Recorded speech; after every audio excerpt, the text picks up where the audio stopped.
Tomorrow, as Senator Thune said, we're going to be considering another overreach by this administration, a regulatory overreach that impacts thousands, millions of acres and millions of small business people, millions of our farmers, our ranchers, our developers, all across this country. I am leading the effort to repeal the President's Waters of the U.S. rule. This is the rule that talks about navigable waters. It can be a farm pond, it can be an intermittent stream, or it could be the Ohio River.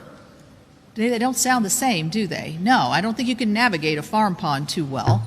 But this administration is reaching in to all of this to overreach with their new regulation of the waters of the U.S.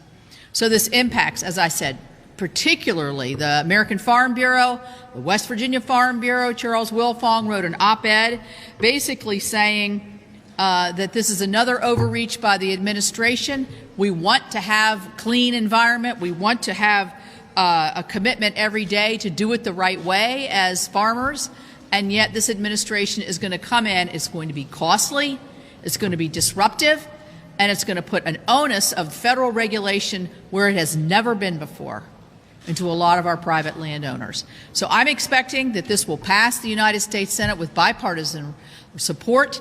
It's already passed the House. It will go to the President's desk, and we're going to challenge the President again to say, Mr. President, are you going to listen to the heartland of America where your overreach in your regulatory environment on the waters is going to penalize so many people and really make it impossible in a lot of ways? And as a reminder, the Supreme Court is considering, has under consideration a case called the Sackett case, which will be decided in June, where a lot of what's already in this regulation that the administration just put out is going to have to be most certainly redone, undone, and reshaped. So why in the world they went forward? We're going to send a message to the White House.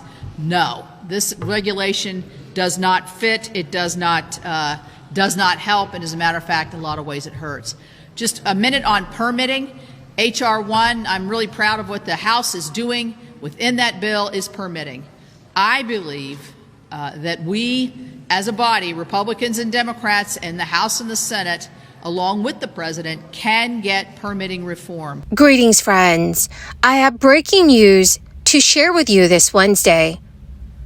President Biden has laid out a new sweeping plan that, if implemented, will help millions of renters across the country.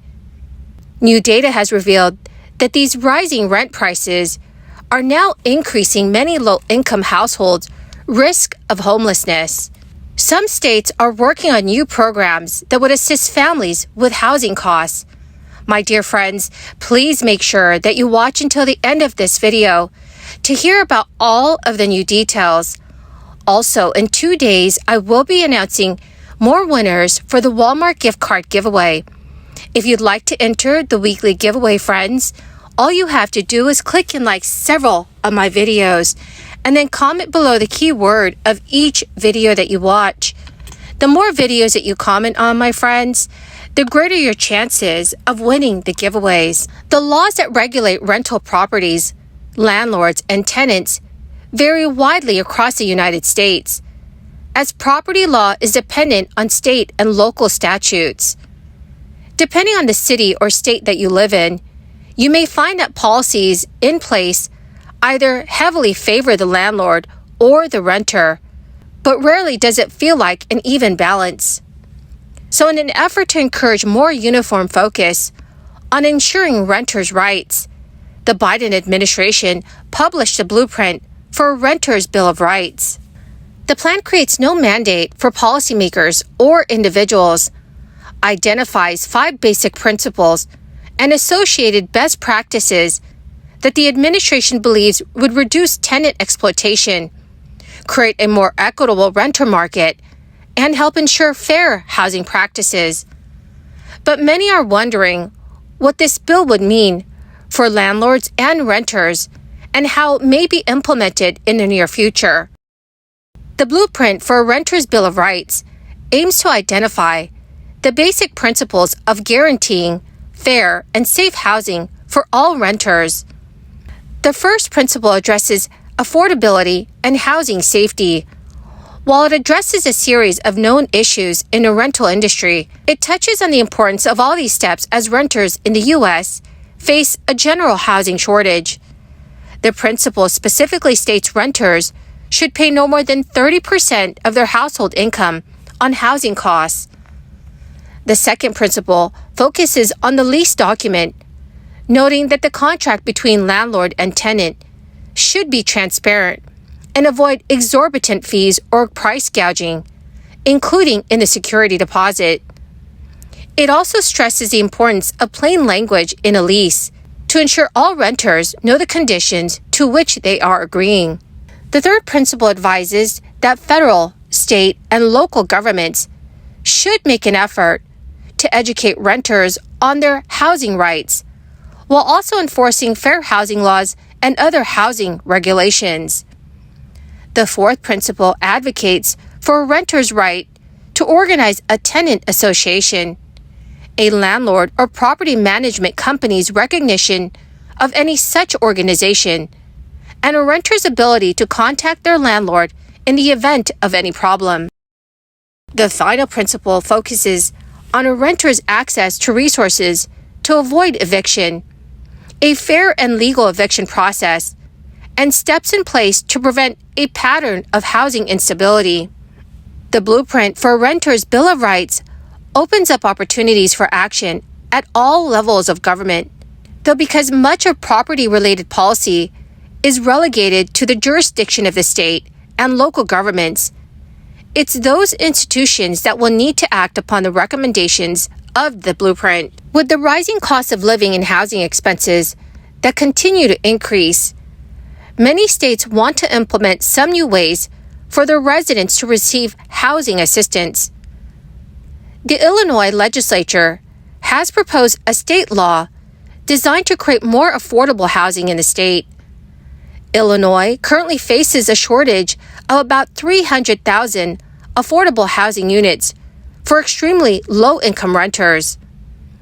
The proposed Build Illinois Homes Tax Credit would cost the state $35 million annually for the next 10 years, which advocates believe would help create 3,500 housing units per year. In addition to the tax credit, Governor J.B. Pritzker also suggested an affordable housing program called Home Illinois during his budget address. This plan calls for a $15 million increase in homelessness services, such as emergency shelter, short-term rental assistance, and the development of permanent housing units. Over in the state of Missouri, the House passed House Bill 870, which provides up to $20 million in child tax credits. Representative Brenda Shields sponsored the bill. She recently told reporters, "The tax credit will allow taxpayers to pay taxes directly to the child care provider. It would also allow child care providers with more than 3 employees to be exempt from income tax. A tax credit to expand and improve facilities is also included in the bill." Representative Brenda Shields said, "The biggest benefit of the tax credits is for the economy, so that parents can afford to have child care and still work." Well, my awesome and most amazing friends, that is the end of my daily stimulus update video for this Wednesday. Thank you, friends, for joining me here every day and for being part of this community. My friends, I want you all to know that I greatly appreciate every single one of you. I will be announcing the 2 winners this Friday for the Walmart gift card giveaway. If you'd like to enter the giveaway, friends, all you have to do is click and like several of my videos, and then comment below the keyword of each video that you watch. The more videos that you comment on, friends, the greater your chances of winning the giveaways. Thank you and have a wonderful and very blessed week.